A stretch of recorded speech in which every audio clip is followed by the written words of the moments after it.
Hey, everybody, and welcome back to the latest episode of The Fault Line, the podcast where my partner, Kim Scribner, and I invite guests in and chew on all of those moments of reality where intention comes face to face with the real world.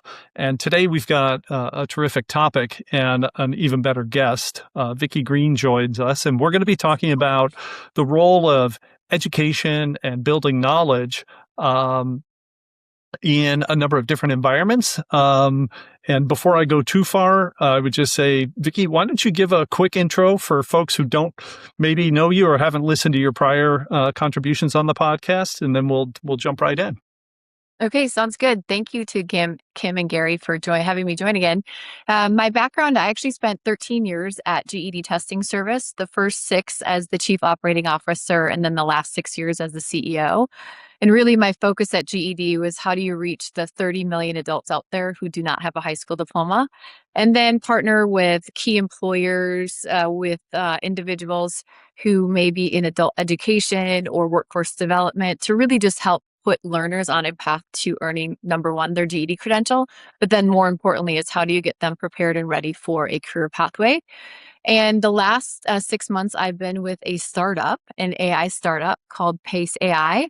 And I was actually the recipient of Pace AI. I was actually a client of Pace AI's when I was at GED.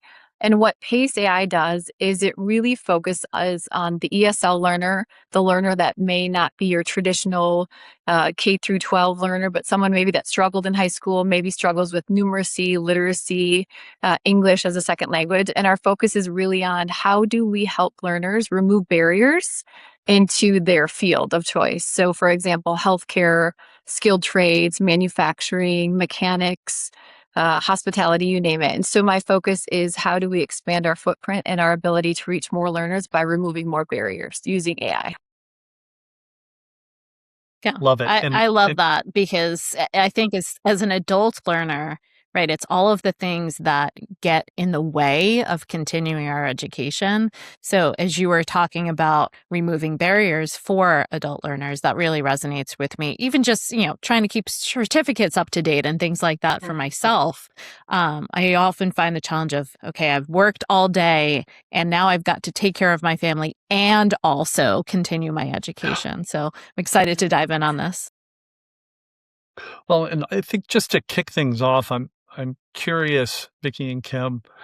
I have a hypothesis that we never stop learning, first of all, and that there is an increasing emphasis on the side of those of us who work for a living to continue to evolve our chops, not just get better at the things we already know, but to evolve and take on new skills.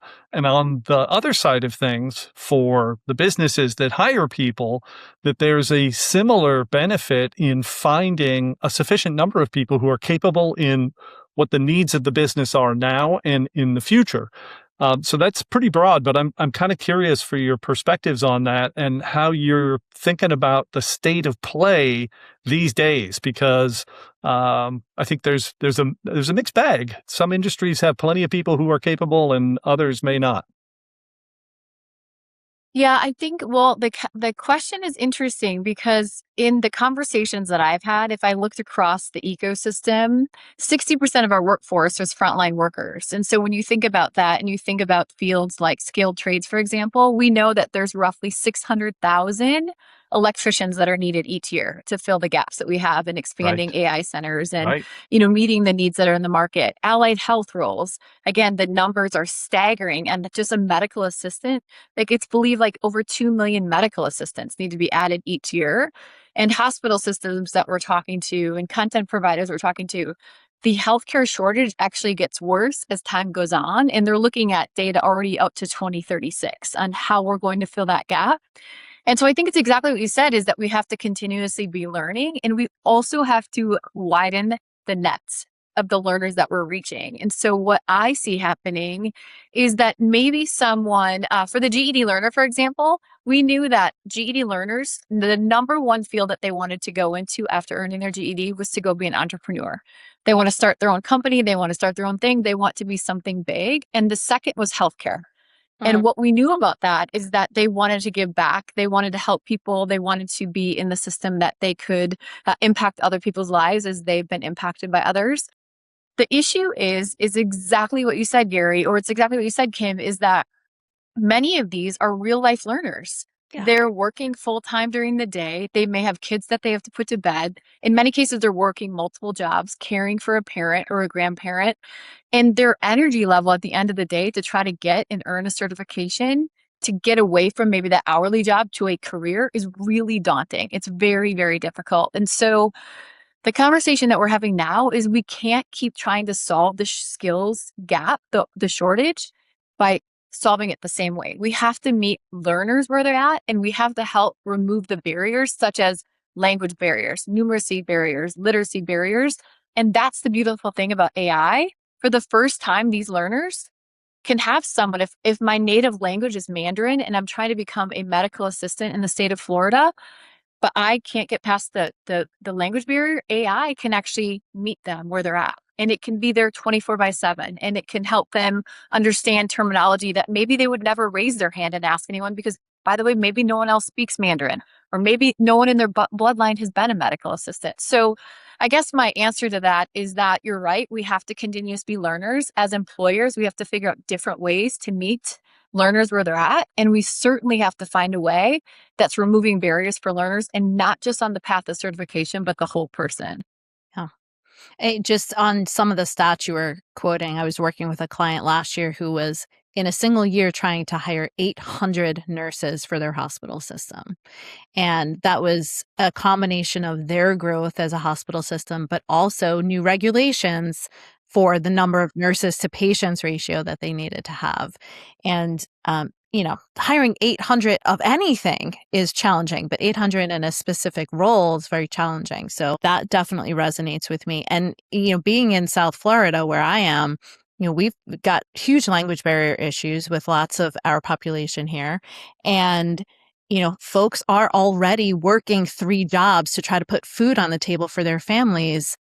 And so the things of having a, in my terms, like an always on study buddy, so to speak, that they can, as they're studying at 2 a.m. or whatever time of day it is pretty amazing because they're not going necessarily to a traditional classroom to do their learning. That's right. That's exactly right. Mm-hmm. And for me, the themes underneath that, we've touched on a few. One is the dislocation between demand and supply of these capable workers, whether it's people who can turn a wrench and fix an engine, or it's healthcare, or agriculture for that matter.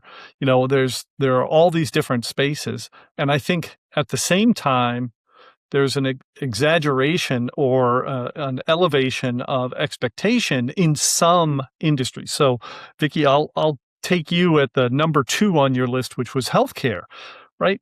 In a world that is regulated, where there are specific standards and expectations of knowledge around medication and dosage that evolve, how do we look at the pool of people out there who maybe have an aspiration to get into that space and the reality for them of being able to pursue that? Are there any insights or new approaches that you've seen be successful? Yeah, it's a very thoughtful question. And here I'll give you two answers. The first answer is my daughter is a pediatric nurse, and she's in the ICU at a hospital. And she was sitting in a class just a few weeks ago, and she was telling me a story about the individual nurse that was sitting next to her. I think she was a CNA, and they were learning a process of a new system that the hospital was moving towards.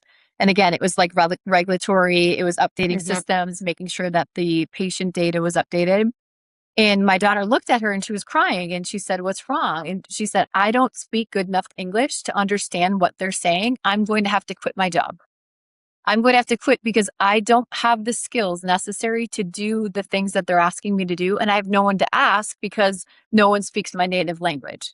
And so that's one example, is that, again, as employers, the only way that we can really make sure that our employees are ready is, again, if we look at the environment in which we're serving. And unfortunately, the reason that we have so many shortages, again, back to that, is that we know that many of these individual employees have language barriers. They're individuals from different countries. They're individuals that grew up in households maybe that wasn't English as the first language. And what I would also say is that there's this huge push around OSHA training. So one of the stats, and OSHA is a regulatory standard, it's safety, it's security, it's really a standard that most employers have high standards on. And one of the things that we're hearing from employers is that many employees will take the OSHA training, but when an actual incident occurs, all of the signage is in English. All of the signs that talk about what a fire extinguisher might be, or maybe there is a safety mechanism, is also in English. And so again, I think what we have to do is there's regulatory standards, there's security standards, there's all these things as employers we have to do. But if we don't make sure our employees have that right level, we're putting all of us in risk and making sure that. So my answer is that we have to figure out how we remove those barriers of language. So if we know that our, Florida, Kim is a great example. We know that there's areas of high Haitian Creole population, high Spanish population, high, I think Somali in Minnesota, large population. We have to make sure that these materials, or we have instructors that can help meet these learners where they're at. And it's one of the many reasons I joined Pace AI, is because Pace AI can actually ingest into content, any content, learning content, OSHA training content, security content, training manuals, and it can scaffold the learning to meet 257 languages. So if I'm that individual learner that's in that classroom learning a new process or learning OSHA training, I can study 24/7 on my mobile device and get that in 257 languages. Now, when I come to work and I didn't understand what was happening in the classroom, or maybe there's an OSHA incident, I now understand what it is because I was able to get it in my native language and in English. Yeah, and I love that. I love that, and the broader message of reducing friction, right? We have had conversations on the Fault Line podcast in the past around friction in user experience, notably around subscription models. And I think as we think about this process of educating and developing ourselves, there are the friction elements that could be language. There are the friction elements that could be energy. There's also, in some cases, almost a set of social norms that some folks have to grapple with. So, in some instances, where you actually have to physically interact with something to achieve a certain level of skill, right? It's sometimes awkward for folks with gray hair to sit in a room with a bunch of 20-somethings on that. I remember that from my time working for a couple of different engine companies where we had a chronic shortage of qualified technicians within our network. And we had to find ways to reduce that social friction, and actually did our best to provide validation and some esteem to the students, the learners, who said, yeah, I actually have an interest in this. I want to do that. I'm curious how that plays out in, your current space, because it is a little bit different model. And I don't know that there's a lot of classroom sort of interaction. Do people get the positive social benefits of saying, I'm learning something new? Or are there some of those stigmas, or is it a little bit of both? I think it's a little bit of both, because I think, Gary, the thing is that there's some roles where you're always going to have that classroom interaction. You're always going to have to be Right. hands-on for certain roles. We know for roles like imaging, or we know for specific nursing type of roles, some allied health roles, there's always going to be that face-to-face interaction. And actually, it's necessary. I mean, I think the thing that we've learned, at least I've learned, is AI can't take away everything. And AI is not made we need the human interaction. We need this attention. In fact, one of the feedback that we just got from another hospital system was that a lot of CNAs or medical assistants are getting written up because maybe their language isn't translating. If my native language is Mandarin, but it's not translating to English in the right way, and they're being told that they're rude or they don't know how to communicate to individuals. And it's actually the counter is that it's just not translating the same way. And so I think the benefit is, a lot of those nurses, as they're interacting and they're face to face, they can learn from other nurses because you're hearing how other people are talking, how other people are communicating. The same thing is, as electricians and plumbers is, how do you actually provide both? How do you provide them content and materials that they can study at home and have an AI tutor that's, non-judging, shame-free, and like your buddy in your corner? And then how do you have people that are on site that can help support you, guide you, teach you as you're learning these skills that really does need, I think, more human interaction? Yeah. Yeah. I It's mean, I it's think the shame factor of learning, right, is to go to the gray hair factor, Gary, that you just brought up a moment ago, right? I mean, even old dogs need to learn new tricks sometimes. And so how do we make that frictionless for folks? And AI is doing two things in this conversation we're having. It's actually creating jobs that really maybe people weren't going after, right? You just talked about electricians, Vicki, a few moments ago, and not a lot of folks were traditionally going after blue collar jobs for quite some time. And now we're starting to see a shift back to that and an even larger gap and needing more folks to fill those roles. Yeah, it's true. Electricians is really catching fire. And I think a lot of the reasons is that one, my son is at the age of electricians and looking into it is number one. I think there's a fascination around these AI data centers, like kind of Mhm. cool to be part of the growth and the expansion of it. I think the second piece is that the electrician, exactly what you're saying was, maybe kind of put in that skilled trade bucket for far too Right. long. And it's becoming more of a like exciting opportunity, and they can make Yes. very good money doing something they love, not having to sit behind a desk all day, interacting with guys and gals that maybe are their age and learning from them. And so I think what's been really fun for me is talking about how we're expanding the footprint of getting more electricians that look like my son, instead of kind of removing that stigma as you have to have this 4-year degree and you have to go do all these things. And no, you can go right into a skilled trade. You can go through your pre-apprentice, go through your apprentice, become a journeyman, and be making really, really good money doing something that you love and doing some hands-on work. And also, if you desire, go be part of this expanding AI data centers, which is so cool. Yeah. And I think that there's a thread in there of, when we look at the numbers and you look at the employment numbers, it says, okay, very few people are unemployed. But the reality is that those numbers vary quite a bit across areas of focus and one's work.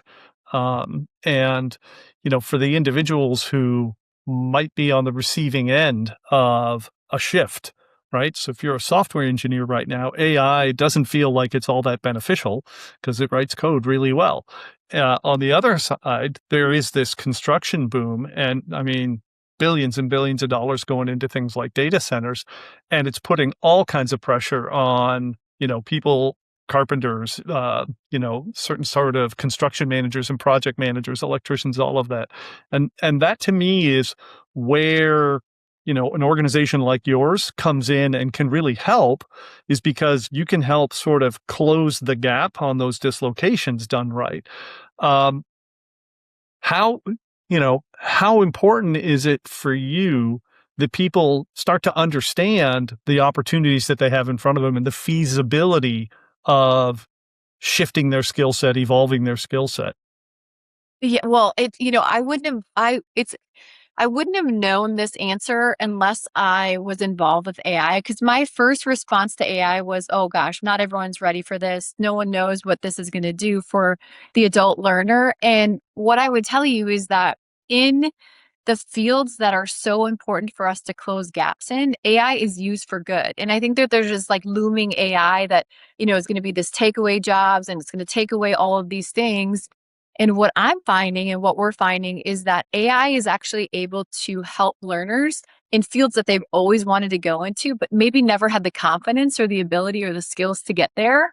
And so what it's able to do is to say, if I want to train to be an electrician, I can actually go and do my in-class training. I can go home and have content that I can study at night that I can do. And again, maybe ask the AI tutor something that I wouldn't have asked in a classroom to understand that. And so to me, I feel like this shift is happening that says, number one, we can't keep solving the same problem the same way. We have to figure out a way to help learners inside the classroom and outside the classroom. I think AI is helping open up doors because it's removing barriers for learners. So if I have a language barrier, or maybe I have just a numeracy barrier in general. When I was at GED, the number one subject, this is not a surprise to anyone, is math.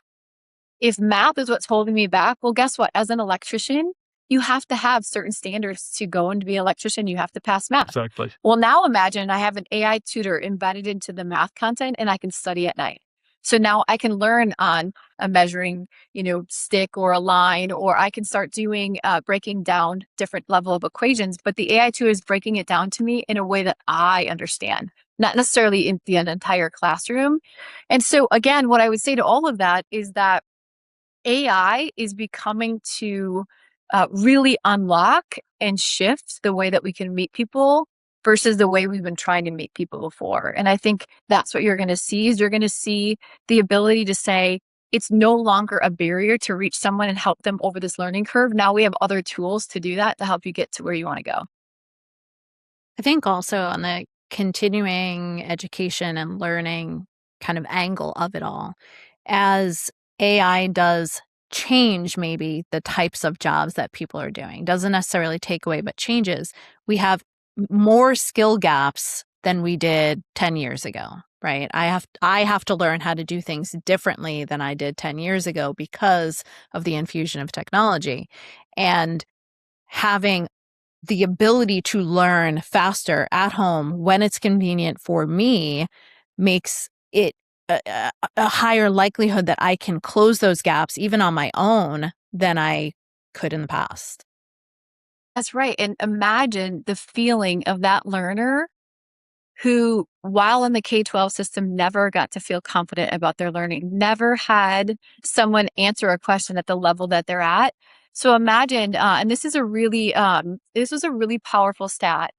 When I was at GED and we launched the PACE AI tutor into the GED content, within the first 3 months of launching the AI tutor into just math, only math because it was the hardest subject, we saw an increase of 180% engagement. And the reason why we saw that increase in engagement is because confidence started to go. Because I now finally had this tool, this AI buddy that was helping me answer a question. And what's so powerful about this is that while they were using the AI tutor, there was questions that were being provided as the learning was happening. And learners were actually clicking those questions. And what we found is that 90% of the learners were learning questions the AI tutor was coming up with. And the reason is many learners didn't even know the reasons they were getting something wrong. And the AI tutor was able to ask a question to prompt them to then learn why they were getting it wrong, breaking it down to a level, again, in my native language, in English, at the level that I needed. And so I have to tell you, I really had shifted my thoughts around AI, and AI for me has been the equalizer for the adult learner that has been struggling to figure out where to go and how to get there. It's been helping them not only open their eyes to what's available, but building their confidence along. Yeah. And, for me, I was a tutor in my undergrad, right? Helped people with a certain subject and met with them once, sometimes twice a week for a period of time. I think the joy of what you're describing is your tutor isn't a 45-minute session on a Tuesday. It's whenever you've got time and the inclination. And that's another friction reducer because I think that there's a fairly high capability right now, and that accessibility is part of that friction removal that you were talking about. Yeah, it's so true.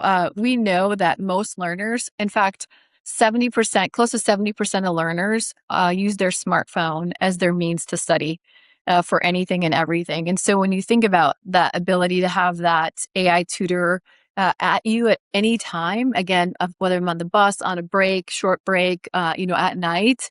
It's a powerful tool. What else in life can you get 24/7 that meets you at your level and in your language, scaffold to meet your learning style as well? I mean, it's not something that's ever happened in our lifetime. And it's actually so many reasons why many learners drop out because they're not seen, they're not given the chance that they need. And to no fault of educators or the systems out there, it's certainly just not possible to meet every learner where they're at, given, the size and complexity of every learner where they start. And so AI, this is where the whole AI for good is coming in, is that AI can do that. It can meet every learner and it can do it at their level and at their language. Well, and it opens up opportunities that, I think about myself when my children were younger and, I'm spending an hour or two sitting at their dancing school while they're in classes or things like that. And what am I doing? I'm messing around on my phone. But if I had the ability to do something like that, right, there's people who could earn higher degrees by having opportunities and tools like that they maybe didn't have the time for in the past. It's And exactly that's right. for It's exactly.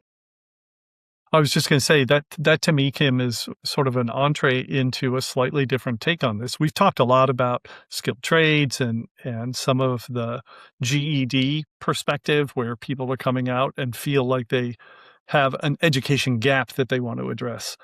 Um, I'm also curious how the learners that you serve and how you think about the evolution of your space in terms of white collar workers, in terms of leaders who want to keep evolving and taking advantage of the opportunity to upskill or shift for their particular organization.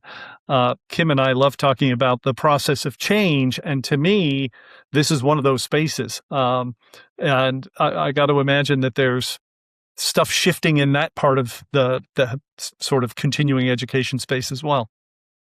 It's yes. And what I would say to you is that every leader is having to lead differently and think differently. And I think it's because of this. And, we all have gaps. I work for an AI company. I have gaps in AI. I have gaps in, what is happening to the market where it's shifting. I think for leaders or for individuals that want to continuously, get better, figure out how to, think differently, the biggest gift that I could give anyone is to talk to more adult learners, frontline workers, because I was talking to a manager who actually a pretty senior guy at a hospitality. So he's in hospitality in large systems in states where their frontline workers are mainly non-English speaking learners. And he was telling me a story where there was a guest that was staying at the hotel who was requesting towels, and they requested towels 5 times. But unfortunately, the person at the front desk taking the call didn't understand what towels were. And it was at that time that he recognized that he couldn't lead the same way that he's always been leading, and he needed help, and how he was going to advance his skill sets to make sure that he was meeting his team at the level that they needed. Again, it used to be you just hire, you fill the gaps, and you call it good. Now it's no. I, as a leader, need to figure out what is it that I need to do differently in order to bring in the right talent at the right level. And then what skills do I need to provide them, which ultimately needs to provide ourselves in order to be successful in the roles that they're in. And so I think the bottom line is that this is every level. This is not just one level. This is all of us need to level up and figure out what is it that each of us needs to do in our roles, whether it's a leader, an individual contributor. We have to expand the way that we're leading and thinking and providing the right tools to give everyone the success they deserve. Love that. Love that. And again, very much on topic for how Kim and I approach this idea of leadership and change. Just understanding that the conditions in the world continue to evolve, and some of the things that maybe were safe as implicit assumptions in the past now would benefit from being brought out in the open, being made explicit, and addressing with some serious intentions. So whether it's linguistic or it's cultural or it's technology and the capabilities of the organization, you know, as a leader, understanding that and understanding the implications for yourself, as well as the implications for the broad organization and the team, both of those are fundamental to success. Well, I mean, That's as exactly leaders, right. right? You're trying to your organization is changing. You've got skill gaps in where you're asking people to shift to, but if you can give them an answer to how to close that gap, that's so much more powerful, right? It's not like, oh, well, your job's going to be going away and I want you to do this thing instead. Good luck. Like, we want the answer instead to be, and here's a solution to that. Here's a way where, you don't have to go back into a classroom. So we're basically asking you to double the amount of time that you're working. Here's another way that you can learn. That's exactly right. The example of the hotel manager, had he known that his front desk individual didn't speak great English, then he could have made sure that she had the ability to get training, whether it was during work hours, after hours, but really set her up for success when he hired her. Because what happened is not only did she feel bad and look bad in the eyes of the customer, but the hiring manager did as well, because he didn't set her up for success. Had he known these gaps, learning gaps, communication gaps, then he should have, been in a situation. And he knew that. But I think that's the answer, is that we all have to think differently. We all have to act differently, and we all have to have solutions in a different way. Yeah, love it. As is my standard practice, Vicki, anything we haven't asked you about or topics that you are like, oh, I really want to talk about this that we haven't yet touched on for today? I think we talked a lot about the topics. What I would say that's been really powerful for me after joining an AI company is the power AI is going to have on meeting people in a way that we haven't been able to meet people. But it's only going to happen if employers really see the opportunity in front of them and use AI for good, meaning so many people, I think, are scared that AI is going to be the cheat code, or it's going to, cause learners to not do something. And what I would say is actually look at it as it's actually giving the learners the ability to really comprehend and learn in ways that maybe they haven't. And again, I would say widen the net. If you're an employer looking for ways to hire people and fill gaps that you haven't been able to fill, widen the net and look for ways to meet more learners and give them the tools they need to succeed in order to fill the roles that are needed in the market. Yeah, I love that because it opens the pool of hiring opportunities for organizations. And so, not only are you hiring somebody just specifically for their current skills, but you might be hiring them for their aptitude or their grit or tenacity to do something. And then you have the opportunity to skill them up. Thanks for joining us, Vicki. Thank you. Thanks for having me. Thank you so much, Vicki. Love having you on for everybody else. This has been The Fault Line, and find us wherever you find your podcasts, and we'll be back soon with more real-world discussions and great guests like Vicki Greene. Take care. Thank you.